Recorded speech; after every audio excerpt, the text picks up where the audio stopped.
because they might get an honor of this country. Sheikh Hasina, whom I met this morning, and it was such a moving moment also. The daughter of Mujib, who was in Dhaka when I came first time, who we spoke of her father, we spoke of the Liberation War, the building of the state. All this for me is so impressive. It's so rare for a man or for a woman after 43 years to come back on his own traces, to feel that he is the same and that he is completely different, that he is another man and that he is the same man.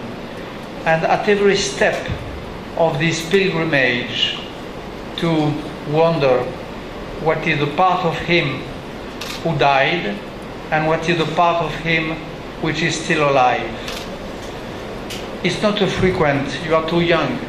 You will see when you are my age, you will see that this sort of experience is really an impressive and disturbing and great one. Very few occasions, destiny or God or whoever you want, give you very seldom, very rarely, this possibility of making this check-up of yourself. Je est un autre.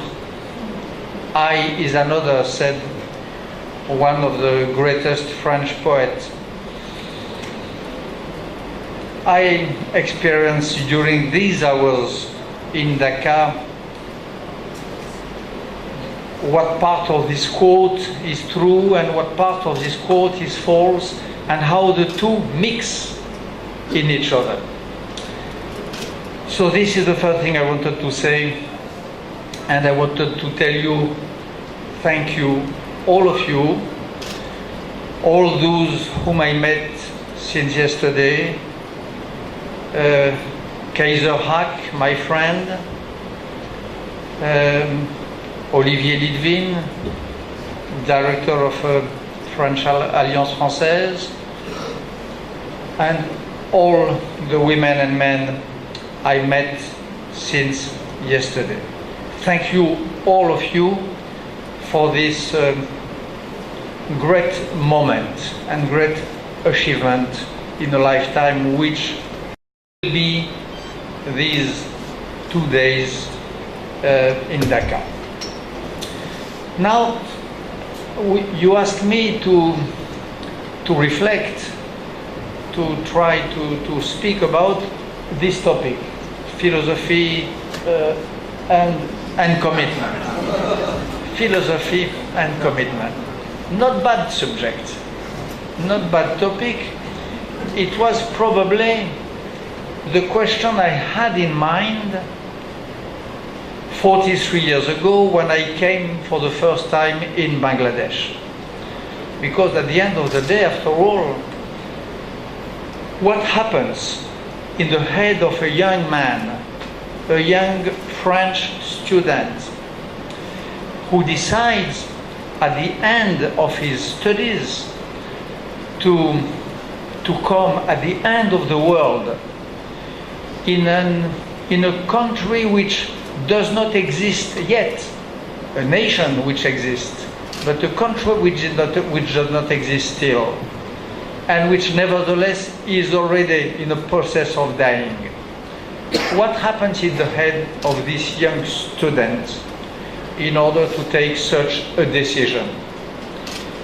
What is in command in the brain of a young intellectual? As you said, I did not write anything at this time. No book, very few articles. I was really a novice in the life, a beginner, an absolute beginner in life. in studies, in commitment, and even in philosophy. And the first act of my life, of my man's life, was to take a plane to New Delhi, to Calcutta, and to come to Jessore, to Khulna, and then to Dhaka. So why? What happens in the mind of the very young Bernard-Henri Lévy? Of course, I will do such things many times then in the rest of my life. I will not only cover